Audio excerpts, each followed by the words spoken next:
Hello, scientists. How are you today? I hope all is well with you. We have another interesting day. A lot of information for you with regards to our science. And as I always like to start with my disclaimer, letting you know that I am not a doctor. I do not have a doctorate. I don't have any degrees in science. I, all I have is the information that is available to all of us. I don't claim to be an authority on anything. This information is available to you. My sources have been lectures that I've seen online. They've been videos that I've looked at. They've been a lot of information. Some of the sources have been scientists from Answers in Genesis. I've looked at Amazing Facts. I've listened to Kent Hovind. I've gone to other lectures with regards to evolutionists. I'm not going to quote them. There's lectures done by, his name, Mr. Nye. A lot of different people that I've gone to. I'm using him and other people that I've alluded to, and I will be quoting a lot of information that secondhand, because from their information I've come and I'm bringing this to you. So, like I said, this is all available to you. You can go ahead and do the research yourself, or you can just stay with me. Okay, thank you so much. Anyway, as we're continuing, I always like to start out with science. What is science? And we're reading again. What is science? Science is systematic knowledge derived from observable study. So I want you to make sure you understand that. Science is systematic knowledge derived from observable study. Okay? Excellent.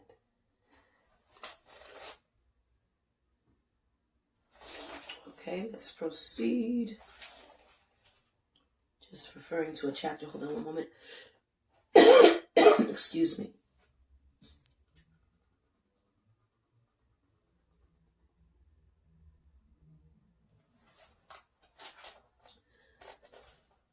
Science comes from, I'm sorry, I was just looking for this. I didn't see it, but that's okay. The science comes from a Latin word, scienza, or scias, I can't remember, scientia, which means to know. Okay? So it's consistent with knowledge derived from observable study. What are science laws? Do you remember? We review this every time. I have to read it, so we're making sure we're not conflicting. Science laws are statements based on repeated experiments or observations that describe or predict a range of natural phenomena. So obviously, for something to be scientific or to make a science law, you've had to have many experiments. Then we also talk about the scientific theory. Scientific theories often seeks to synthesize a body of evidence or observations of a particular phenomena. So if you have a scientific theory, there had to be evidence, observations of a particular phenomenon. That again, and we also go over the scientific method. Both laws and theories depend on the basic elements of the scientific method, which is you generate a hypothesis, you test the premise, you find or do not find empirical evidence, and coming up with a conclusion. So today you are going to be scientists. I'm going to give you information and you will decide if it's scientific or not. And if there's enough evidence for you to make a determination on how you should move forward. Now, I also like to also say, why does it matter?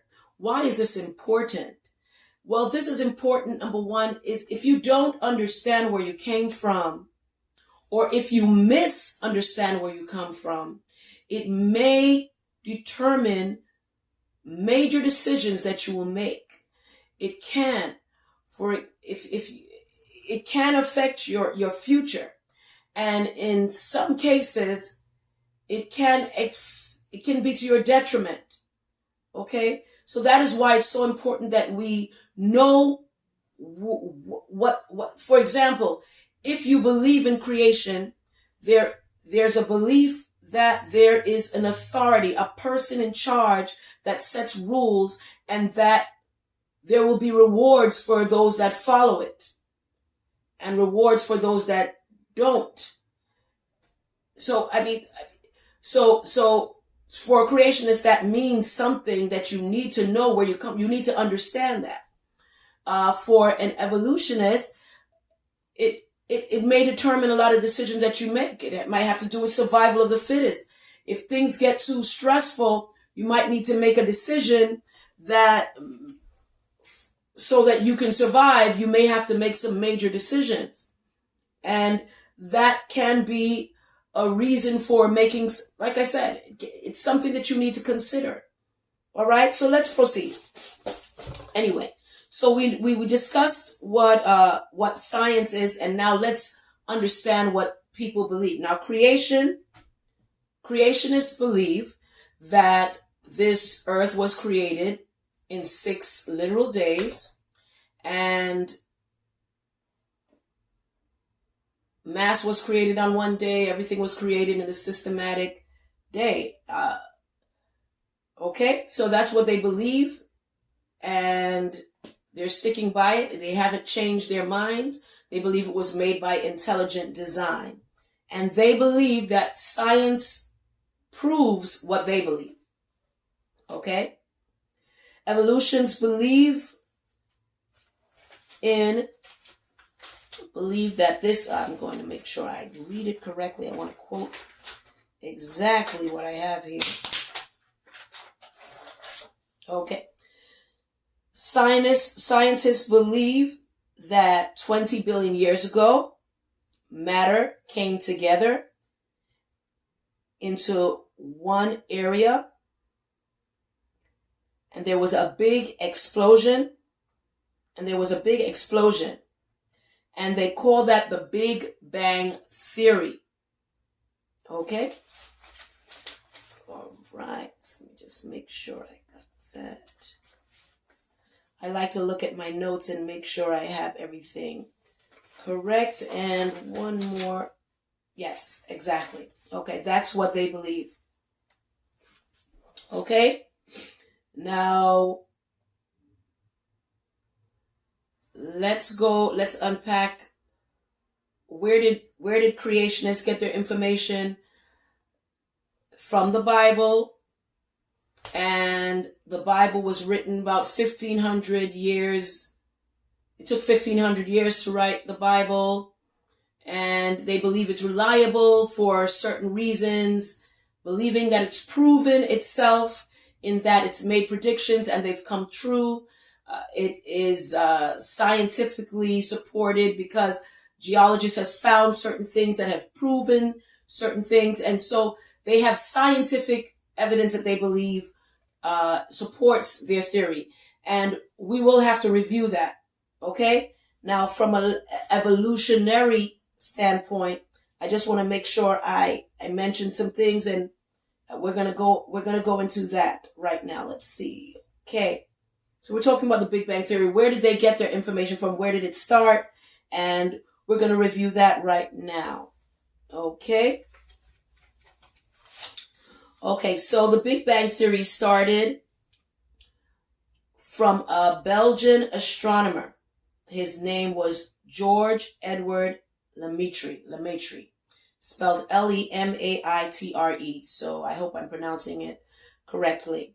Okay. Now, he believed that the mass was no more than a few light years in diameter. That's about 12 trillion miles or about 2 light years. Okay. Now, a few years later, let's say that was in 1965, instead of 12 trillion miles, it was 27.5 million miles. In 1972, it was 71 miles. In 1983, it was a trillionth the diameter of a proton. And then, miraculously, it became nothing. What am I saying to you? What I mean by nothing? All mass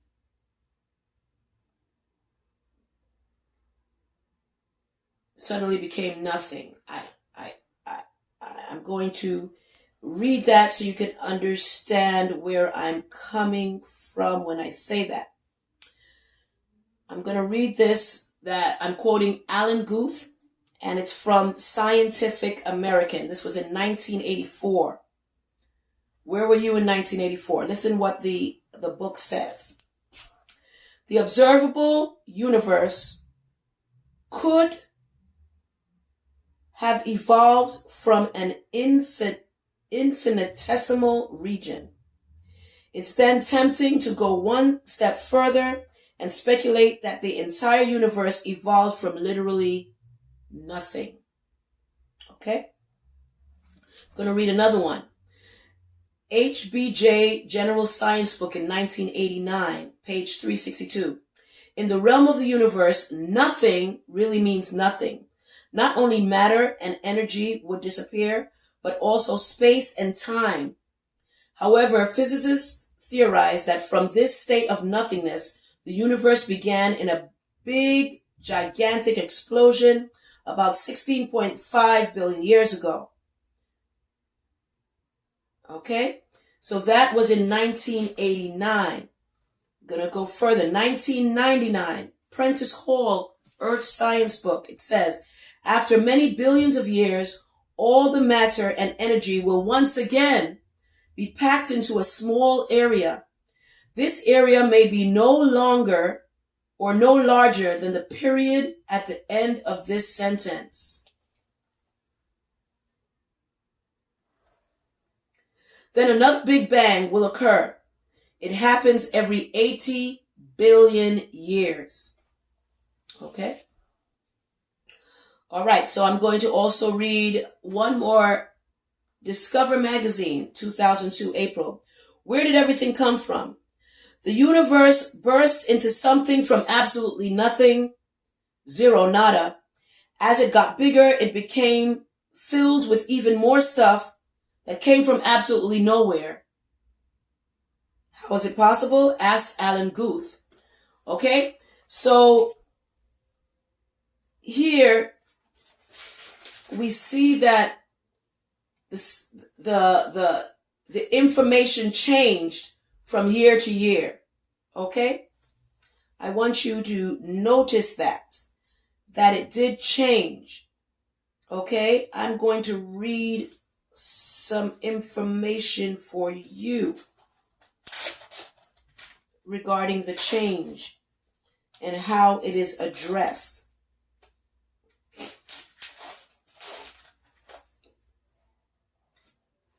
Okay, I'm going to read. What does it say? Spontaneous generation must be true, not because it has been proven in the laboratory, but because otherwise it would be necessary to believe in a creator. That is a quote from Ernest Haeckel, a co-founder of evolution. Okay? All right, let's go to another major. Okay. The universe would not exist if there was a decrease in the expansion rate 1 second after the Big Bang by only part in 1 100,000 million. Okay, that's Steve Hawking. Okay, the universe would not exist if there was a decrease in the expansion rate 1 second after the Big Bang by only part in 100,000 million. Wow. Okay. Now, I'm going to read another statement. Okay, just bear with me here. So we got Steve Hawking. 1, 2.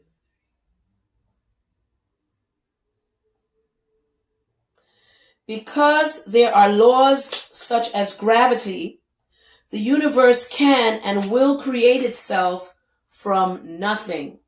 And that's another quote from Steve Hawking. Okay? Now, the theory changed. Okay? I'm going to read some of the, as you can see, things changed as I did quote to you. So we're going to go ahead and read some more. It gets very interesting.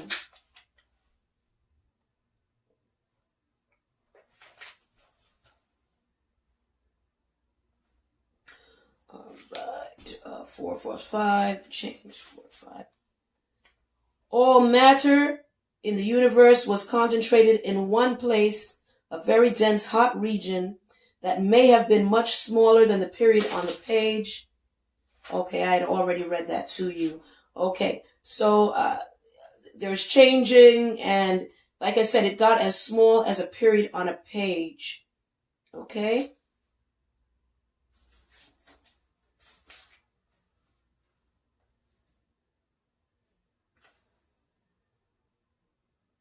All right, excellent.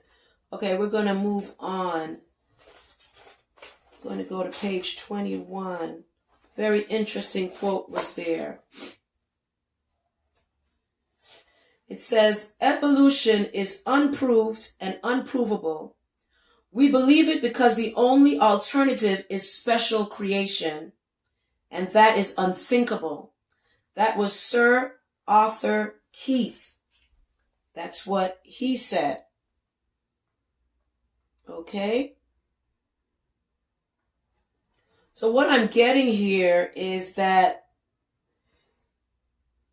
science doesn't seem to be scientific. They can't seem to prove the Big Bang, but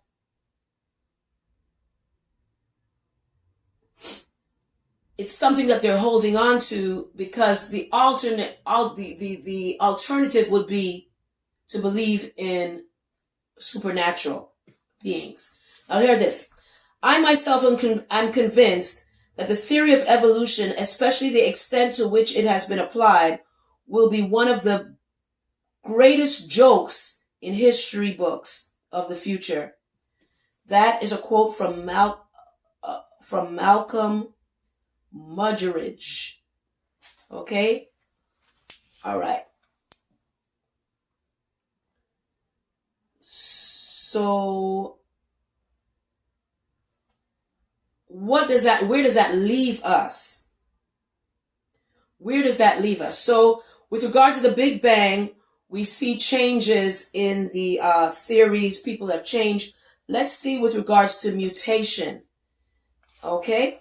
Now, one of the big theories of evolution has to do with mutation and natural selection. And what we're looking at is the change, or if it changed, or if it's consistent. We're just going to read it. Okay, here we go. Darwin believed that natural selection was the most important factor in the development of his theories. Okay? Sir Julian Huxley believed in it in this statement, and it says, so far as we know, natural selection is the only effective agency of evolution. Okay? Let's go further. We're going to read a little more on what Darwin said so that we can understand how important evolution or this was to his theory. Listen to what he says. His book, Origin of Species, by means of natural selection or the preservation of favored races in the struggle for life. Again, he wrote this, and mutation and natural selection was a major factor in his findings. Now, let's read further. He wrote a book 12 years later. It says,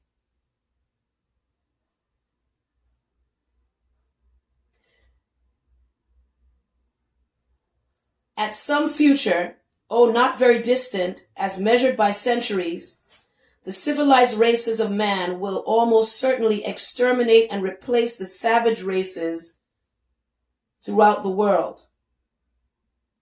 Okay? I'm not going to read further into that, but you can read the quote. Okay? It's from The Descent of Man. So, 12 years later, he wrote that after the Origin of Species book that he wrote. So obviously he's made decisions or wrote another book that based on the information, even though the information is changing. Let's go further into this. Okay? We're dealing with the mutation part of this now. Okay, mutations and natural selection.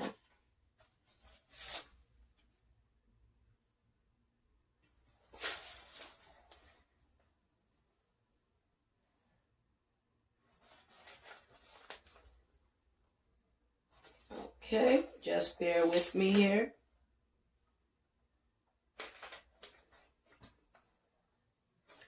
All right.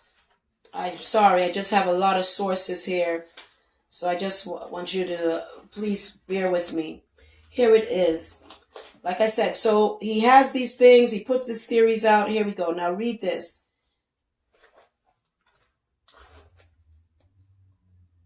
It says,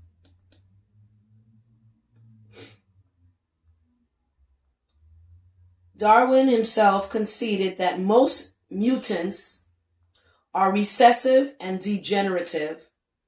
Therefore, they would actually be eliminated by natural selection rather than affect any significant improvement in the organism. Okay, so he made a book, he wrote a book, and then he's saying here that the possibility that based on his findings, the mutations could not have lasted, but yet we still exist. So, okay, let's read another one.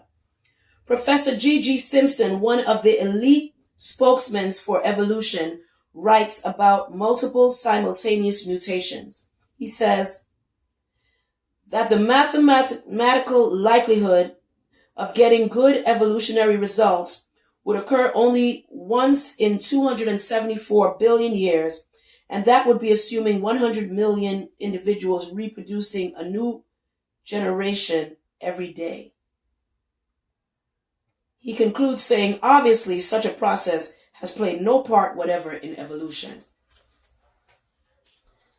So I want you to see the changes going back and forth with regards to this, but yet it can't be proven based on this. Is it scientific? What do you feel based on this? What are you getting from what I'm giving you? This information.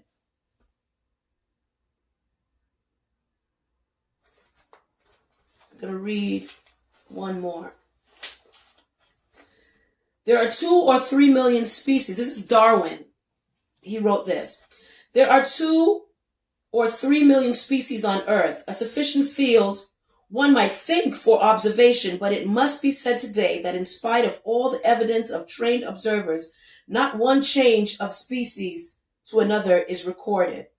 And that was written in his Life and Letters in volume 3, page 25. Okay. Do you see the back and forth? This is what I've observed. And what is the foundation of evolution if it's changing constantly? I'm concerned about that. Okay? Now let's talk about races. Now, races is something that is a symptom of evolution, based on evolution. And we're going to read a little bit more about races based on what Darwin had said. Okay, so I'm going to go into that. All right, this is what Darwin said. Again, we were talking about the book that he wrote, Origin of Species. And as a result of that, I'm going to read what he said as a result of his observations from his book, Origin of Species. In the distant future, light will be thrown on the origination of man and his history, based on the book that says, Origin of Species by means of natural selection or preservation of favored races in the struggle for life. So that's what his book says, and now he's saying that even though this was about animals, man is going to be brought into it. And I'm going to quote what he said in the book, Descent of Man. It says,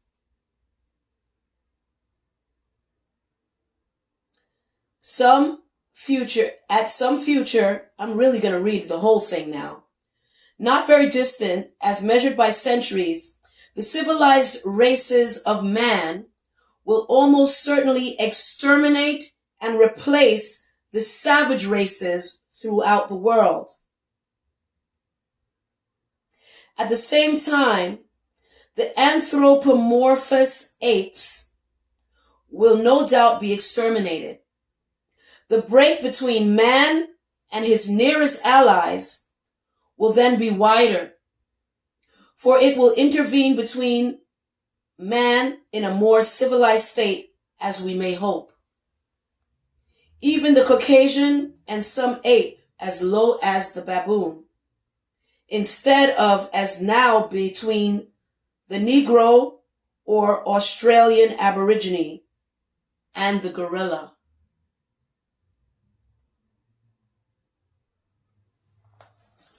There were textbooks based on Darwinism saying that the races of man, at present time, there exist upon the earth 5 races.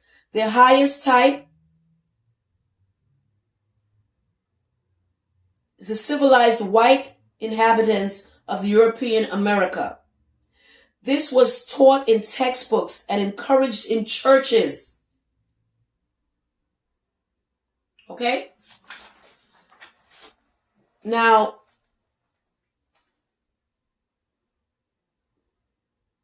is there scientific evidence for this? Here we go. Let me just go further and just give you some more information. And I want you to understand this. Listen to this. The secular world knows that there are no races. The 6A writer, and I quote, "Evidence continues to collect that the term race is meaningless, used to point out differences in people that are not definitive." Okay? Yet still, you hear that quote? Listen to this. Yet still we are taught that there are main races, European, white, Mongoloid, which is Chinese and American Indians, Negroids, and African black.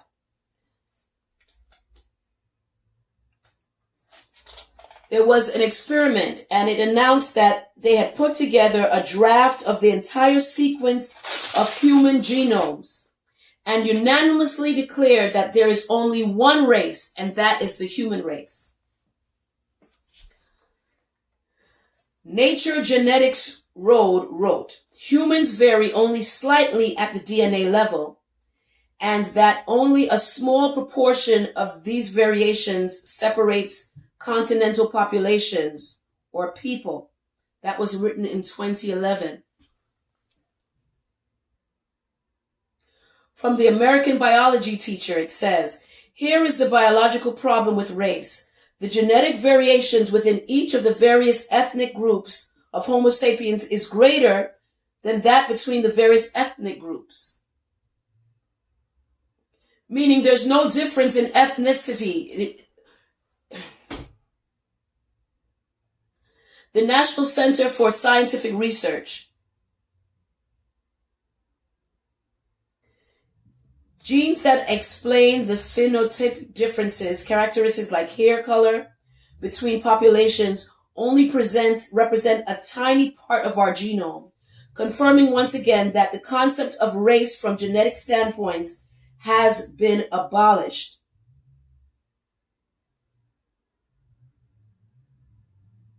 Another quote from American biology teacher: all humans are one race, Homo sapiens. There is absolutely no genetic evolutionary justification for racial categories of humans. One last one. New York Times, 2000. The criteria that people use for race are based entirely on external features that we are programmed to recognize. Okay. So now you see there's a change. At first, we have mutations. Then from mutations, we have races. And then science has shown us further on that there's no such thing as races. So you tell me, is this consistent? Is this a reliable foundation that you can base your future on, base your children on, something that you want your children to learn? If it's not stable, if the foundation is not stable, okay? Now, let's revisit creationism. Creationists. They have not changed at any point. They have consistently said what they've said. This world was created in 6 literal days. Man was made on the 6th day in the image of God. The animals were made on the 6th day. Certain animals, land animals, were made on the 6th day. On the 5th day, birds as well as fish. They seem to clearly say what happened when and have no doubt about it. And everything was made after its kind, male and female. Even saying that on the 3rd day they made vegetation, herbs, and seed after their kind, saying that there's no such thing as mutation. Everything came and was made after its kind, constantly saying that. They have not changed. Consistent. My question to you, based on what I have given you, and that is available for you, you can go read the Bible, and you can go ahead and check information here and decide which one to you is more scientific. Thank you.